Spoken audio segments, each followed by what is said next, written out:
지금 법의 근본 목적은 제가 배우기는 이 근대가 뭐냐. 개인의 자유와 권리를 그러니까 보장하는 거다. 제도적으로 법이. 그러면 사실은 법치의 근본 목적은 개인의 자유와 권리를 보장하는 거거든요. 그렇죠. 예. 그러니까 권력자가 아니라 개인의 예. 그 국민들 개개인의 자유와 권리를 보장. 그 목적이 사실상 이 법의 근본 목적이란 말입니다. 그러면은 사실은 이 지금 법을 이용한 기술자들만 지금 날뛰고 있는데 법을 이용한 기술자는 사실은 법이라는 것을 이용해서 독재와 전체주의를 합리화하고 있는데 지금 나서고 있는 거거든요. 개인의 자유와 권리가 아니라 개인의 자유와 권리를 제한한 쪽으로. 사실은 지금 그렇게 생각하면 지금 무엇이 그러면은 지금 현재 개인의 자유와 권리를 지키는데 그러니까 권력자들로부터 개인의 자유와 권리를 지키는데 유리할 것인가를 판단한다면 저런 말이 나올 수가 없거든. 그럼요. 우리가 그러니까 법꾸라지란 말이 저런 그렇죠. 장님 잘 아시다시피 히틀러나 전체주의도 다 법률에 의해서 독재를 했어요. 네. 법률에 의해서. 그 법은 사실은 개인의 자유와 권리를 지키라고 했는데 그 법을 이용해서 교모의 이용해서 아예 개인을 억눌러 버리는 걸 만들어 놓은 거 아닙니까? 그러니까 근데 재판 중지법도 뭐 이재명이가 명령한 게 아니라 국회에서 법률을 통해서 재판 중지를 시키는 거잖아요. 그러니까 그들은 뭐라는 거면 우리가 법치주의를 하고 있다 이렇게 또 변명할 수 있어요. 법에 따라서 했는데 뭔 소리냐. 그러니까 그런 법치주의는 형식적 법치라는 우리가 말을 쓰는 그래서 거죠. 영어로는 그러니까 룰 바이 로우라 그러더라고요. 그러니까 법을 이용해서 통치하는 것. 장님 제일 잘하신 게 룰 바이 로야. 그러니까 제일 그 강조를 많이 하셨다고. 왜냐하면 룰 오브 로가 아니라. 그러니까 주사파나 공산주의자들이 사실은 자유민주를 파괴하기 위해서 하는 가장 중요한 것 중에 하나가 룰 바이 로우거든. 맞지. 그러니까 우리가 이 공산주의건 전체주의건 누구든지 간에 다 법에 의해서 법치를 파괴하고 있어요. 그리고 보통 이제 우리가 다른 말로 표현하면 룰 오브 로가 아니라 룰 바이 로라고 이제 보통 이야기를 하죠. 또 다른 각도에서 말하면 다 형식적 법치주의라고 우리가 지적을 하게 그렇지. 되는데 예. 실질적 법치주의가 돼야 되는데 형식에 의해서 하고 있다. 이렇게 이제 우리가 보는 것이죠. 또 이 최 기자에는 어떤 말을 하고 있냐면 고등법원에서 이런 요구를 하더라고요. 아니 대법원과 이 고등법원이 서로 독립성을 갖고 있는데 대법원의 결정을 따를 필요가 없다는 그 막말을 해요. 그래서 제가 그 친구는 예컨대 그 말을 안 하면 되잖아요. 대법원을 최종심이라고 이야기했나요? 그 말을 안 하면 되는데 그렇죠? 그런 경우에는 말 안 하고 있으면 되는데 그런 말을 적극적으로 함으로 인해 가지고 정말 많은 사람들이 그 웃음을 살 수밖에 없는 우리 방송실에서요 법원조직법 한 8조 좀 찾아보세요. 법원조직법 8조. 법원조직법 8조입니다. 그거 오늘 앞부분에서는 방송이 많이 안 된 것 같으네 보니까. 왔다 갔다 했나 보네요. 네. 예. 법원조직법 8조요.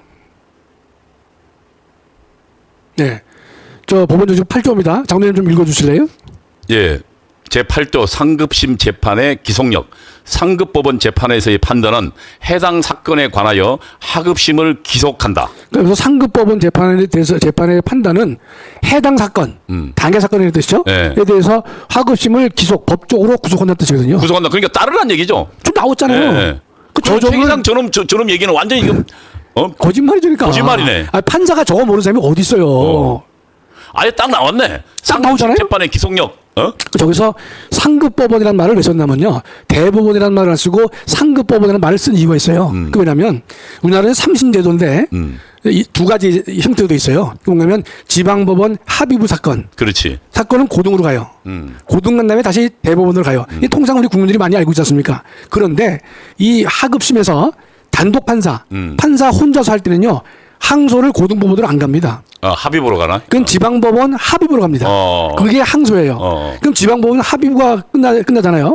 불복하면 고등으로 갑니다. 고등으로? 거기가 끝이에요. 그럼 고등이 끝이네. 그게 3심이네. 그게 3심이에요. 그래서 저희 표현을 갖다가 상급법원이라는 말을 쓰는 이유가 바로 거기에 있는 거예요. 안 하고. 그 대법원 그러면 예컨대 단독 판사 합의부에 고등으로 가는 그 간단한 사건들 사건에 대해서는 저 조문이 적용이 안 되잖아요. 그렇죠. 그래서 상급법원 재판에서의 판단은 해당 사건에 관하여 하급심을 기속한다. 저거는 대학교 정도 2, 3학년이면 다 아는 한 번씩 다 경험한 조문 중에 하나가 저 내용이거든요. 기속이란 말이 참 어려운 말이긴 하네요.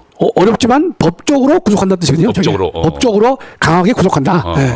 그런데 그러니까 저희 이야기는 대법원의 판단이 끝났으면 그러면 고등법원은 들으란 얘기잖아요. 반드시 들어야죠. 반드시. 이제껏 우리 헌정사상 대법원의 판단에 대해서 안 들은 예가 없거든요. 그렇지. 그러면 저기 나와 있으니까 하급심을 기속한다라고 돼 있는데. 법에 나와 있네 그냥. 그럼요. 근데 최기상이가 저런 식의 고등법원은 대법원과 독립적이기 때문에 굳이 할 필요 없다. 거짓말이네요. 거짓말이죠, 그러니까요. 참 그게 어떻게 저런 말을 할 수 있을지. 저 말이 있는데 거짓말을 그냥. 그러니까 만약에 좀 뭐 이재명이 편을 들어주고 싶다 하더라도 본인이 저런 것을 말을 하지 않고 있을 때에 더 의미가 있지. 저렇게 대놓고 저게 거짓말하면 안 되는 것이죠. 나쁜 놈이죠. 만약에 근데 저런 규정이 없으면요, 3심 제도를 못 하러 합니까? 대법원이 최고법원인데 최고법원의 법적 권위를 인정해주지 않으면서 근데 따를 수는 없잖아요. 사실상 따르면 안 되고 법적으로 반드시 따르라고 하는 것이 이제 법원조직법 제8조에 명시돼 있습니다. 그런데도 저걸 그냥 노골적으로 이렇게 하고 있단 말이죠. 참 이게 속상해요. 예. 그다음에 이 조희대 대법원장의 신속한 파기 환송에 대해서 뭐 특검을 한다 그러는데 지금 이제 선거법 위반은 633이거든요. 6개월, 3개월, 3개월. 그걸 지키라고 법에서 강제하고 있습니다. 다른 사건과 달리 강행 규정이거든요. 근데 그거를 안 지킨 사람이 누구냐? 이재명 일파가 안 지킨 거죠. 그 1심에서 2년 4개월인가 걸렸어요. 그걸 근데 법원이 다 눈 감아줬거든요. 그러면 마지막에 올라와서 조희대 대법원장은 633을 지키기 위해서 그 3개월이라는 기간을 지키기 위해서 파기 환송을 했단 말이죠. 참 뭐 이미 다시 말해야 의미가 없겠지만 파기 자판을 했었으면 이재명 정권이 탄생하지 못했을 텐데 하여튼 뭐 하나님께서는 파기 환송을 통해 가지고 이재명 정권이 대한민국에서 다시 권력을 잡을 수 있는 기회를 허락하셨는데 뭐 뜻이 어디 있는지는 저는 뭐 알 수 없으니까요.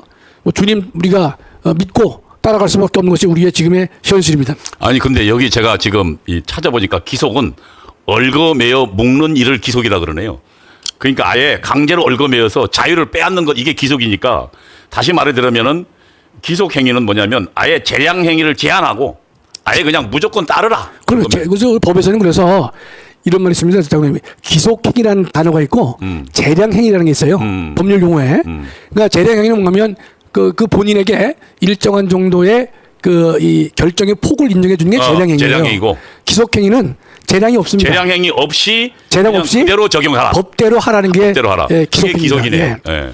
그래서 우리가 이제 만약에 재량이 없네. 재량이 없죠. 그럼 무슨 고등법원이 독립 어쩌고 말이 없네 그냥 전혀 없죠. 자유 없이 그냥 그대로 하라는 건데. 예, 재량의 여지가 없는 겁니다. 그래서 법에서 기속이라는 단어를 쓰고 있거든요. 예, 그러니까. 기속과 재량행위는 뭐 법률 용어로서 명백하게 구별되는 것입니다. 예.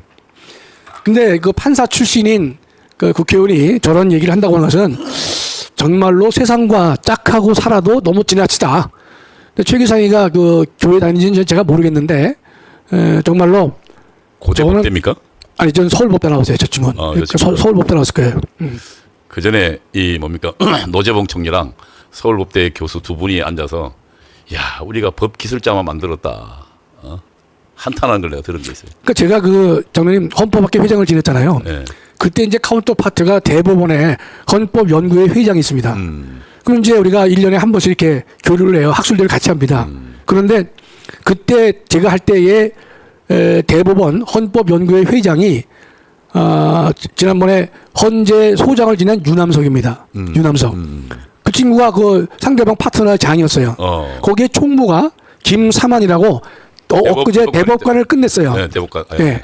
그 두 인간이 대표적인 이제 좌파죠. 네. 근데 이제 그 당시는 제가 있을 때에는 내색을 안 하죠. 저들은 이제 뭐냐면 그래 뭐 네 교수도 잘난 체 해라. 그냥 듣기만 하겠다라고 하면서 자신의 길을 걸어갔는데 그 헌법연구회를 이끌다 보니까 헌재 소장까지 한 사람을 했고 한 사람 대법관까지 했잖아요. 보통 이제 헌법을 하는 사람들은요 출세를 하는 분들이 꽤 있어요. 왜냐 국가 권력을 다루니까. 국가 권력을 다루니까. 연역적으로 보면요 국가 권력에 대해서 조금만 도와주는 발언을 한다. 그러면요 좋은 자리를 보통은 한 자리 꽤 찹니다. 그런데 싫은 소리 하면요 가로막기야 가로막. 연구비도 없애고.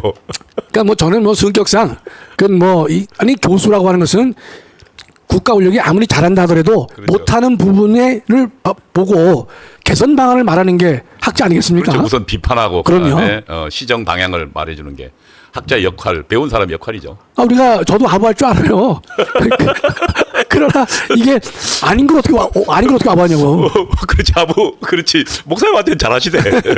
그러니까 목사님은 또 뭔가 이제 목자시니까 우리 그냥 순종하면서 그렇지. 우리 그 길을 이제 우리가 걸어가는 것 아니겠어요? 그러니까 제가 이제 예를 들어서 이겁니다.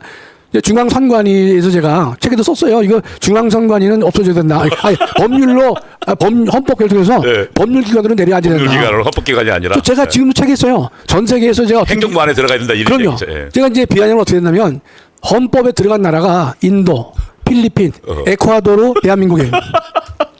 뭐 우리랑 상대할 수 있는 나라가 없네. 없죠. 딱 들어도 아시겠지. 그래서 내가 우리나라가 이 3국, 이 세 개의 나라의 선례를 함께 할 이유는 없지 않느냐. 근데 저는 미국이나 독일도 다 법률상 독립기관으로 돼 있어요. 그래서 제가 그걸 이제 없애라 그러니까 중앙선관위에서 보면 헌법 교수들한테 이제 뭐 자문도 좀 이렇게 맡기고 하거든요. 근데 일체의 자문은 이제 없어지는 거죠. 그게. 근데 중앙선관위하고 관계가 끝났잖아요. 뭐 대법원도 보면 우리나라는 이게 있습니다. 헌법에 대법관이 되려면 대법원장의 제청이 필요해요. 그렇지. 예, 예. 그 대법관이 어렵잖아요. 그럼 어렵지. 이제 순서가 대법원장의 제청이 필요하고 국회의 동의가 필요하고 그러네. 그다음에 대통령이 임명해요. 네. 그럼 국회의 동의가 조문을 빨리 찾네. 104조 2항인데 좀 보여주세요. 대법관은 대법원장의 제청으로 국회의 동의를 얻어 대통령이 임명한다. 우선 그러니까 대법원장이라는 관문을 넘어야 되네. 그러니까요. 대법관이 되려면 국회의 동의는 예컨대 변론이고 대법원장의 추천이 필요하단 말이에요. 추천이 필요하네. 추천이. 결국 뭐냐. 대법관이 되려면요. 대법원장의 하회와 같은 은혜를 입지 않으면 안 됩니다. 그렇기 때문에 여러분 예컨대 대법원에서는요. 대법원장이 소수 의견을 쓰는 예가 없는 거예요. 반대 의견을. 그게 무슨 말인가 하면 헌법재판소는 9사람이잖아요. 그 대통령이 3명 임명하고 국회에서 3명 선출하고 대법원장이 3명 지명한단 말이죠. 맞아. 그러면 그 중에서 대통령이 국회에 동의를 얻어서 소장을 임명해요. 그러면 내가 국회에서 만들어졌잖아요. 대법원장이 지명했잖아요. 그러면 소장하고는 아무런 관계가 없어요. 그렇잖아요. 그렇지. 아무런 내가 도움 신세진표가 내가 없단 뭐 말이지. 추천한 것도 없고. 예, 네 떡이 하나면 내 떡도 한다는 뜻이에요. 그래서 헌법재판소는요 소장 말을 안 들어요. 이번에 저 미친 대법 헌재니까 그 문영배 말을 들어서 다 꼬딩을 당했지만 헌재는요 결정적으로 그래서 보면 헌재의 소장님이 소수 의견을 쓴 예가 많아요. 헌재 소장이. 그럼요. 다른 사람이 안 따라주니까. 내가 우겨도 그래 당신 알아서 하시오. 우리는 우리 의견 한다. 네. 그러나 대법원은요 대법원장이 해방 이후 지금까지 소수 의견을 쓴 바가 없습니다. 왜냐면 자기가 다 그 추천한 사람. 그럼요. 내가 예컨대 이동원 장로를 할 때 대법관으로 추천했어. 그러면 이 장로는 어떻습니까? 임기 6년에 나한테 대해서 승질 나도 2번 화낼 거 한 번밖에 못 낸다고요. 그렇지. 사람이기 때문에. 추천한 사람이니까. 아, 그럼요. 뭐 판사의 꿈이 대법관인데, 그러니까 대법원장은 소수견을 안 쓰는 거예요. 그런데 여기서 제가 그래서 이제 책에다 뭐라 썼냐면 저 제청제도를 없애야 된다. 저 제청이란 단어 때문에 대법원을 대법원장 1인 천하로 만들었다. 그렇게 책에 썼어요. 그러니까 대법원에서 저 각종 시험위원으로 위촉할 거야 안 할까요? 안 했겠네. 안 했죠. 예. 몇 번 갔는데 그다음부터는 오란 말 안 해요. 근데 그 당시엔 제가 야 임마 근데 안 가도 된다. 돈 뭐 몇 분 필요 없다. 하나님께서 근데 책 팔아서 인셀 영록에 주셨는데 그렇지. 거기에 내가 못하러 아쉬움을 표하냐. 그러니까 일단은 중선하고 떠났죠. 대법원하고 거리가 멀어졌죠. 양쪽에 헌법기관하고 다 그냥. 그렇죠. 우리가, 그다음에 이제 국회하고는 원래가 국회의원은 뭐 이렇게 여야가 있으니까 친할 수도 있고 안 친할 수도 있단 말이죠. 하다 보니까 근데 뭐 그렇게 살아온 게 조금도 부끄러움이 없습니다. 예.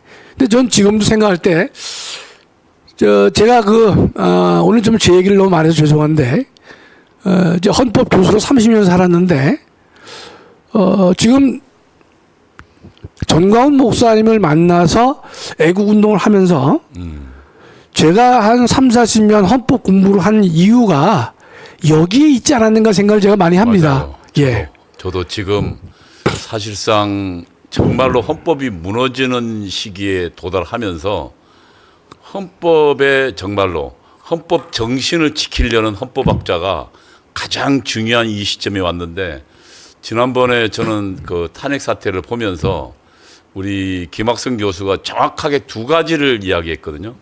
계엄은 대통령의 고유 권한이다. 통치 행위다. 그래서 이거는 재판이 자제돼야 한다. 맞습니다. 라는 굉장히 중요한 계엄 터지자마자 그 이야기를 했거든요. 그러면서 또 보니까 미국도 그런 사례가 있고요. 또 하나는 내란 내자도 꺼내지 마라. 내란에는 그리고 우리는 잘 몰랐어요. 그냥 뭐 그러니까 내란에는 그냥 하려면은 국헌 문란이 있어야 되고 국헌 문란도 장기간이 필요하고 그 다음에 폭동이 있어야 되는데 이것도 강력하게 도시 전체를 압도할 만한 강력한 폭동이 있어야 된다. 두 가지 조건인데 누가 내란 이야기 꺼내냐. 맞습니다. 라는 이야기를 전국을 돌면서 정광훈 목사님하고 우리는 또 대통령 계엄이 타당하다고 이야기하고 그걸 틀어주고 김학성 장로는 이 대통령의 통치 행위다. 계엄은. 두 번째 내란 내자도 꺼내면 이게 사실상 전국을 돌면서 울림을 만들어냈거든요. 그래서 그 과정을 보면서 제가 이제 김학성 장로님한테 부탁을 드렸죠. 장로님 바쁘시겠지만 매일매일 지금 터져 나오는 상황에 대해서 학자로서 거기에 대한 대응 논리들을 만들어 주십시오라고 그때 장로님이 부탁드렸는데 장로님이 매일매일 그 작업을 하셨어요. 그러면서 매일매일 업데이트하면서 어떤 반론이 나오면 거기에 우리 주장이 나오면 그리고 거기에 대한 반론이 나오면 거기서 반박해내고 하면서 상황을 이끌어 갔거든요. 저는 제가 알기에는 그 논리적 대응이 결국은 윤석열 대통령 지지율 52%를 만들어낸 거다. 저는 그렇게 생각하거든요.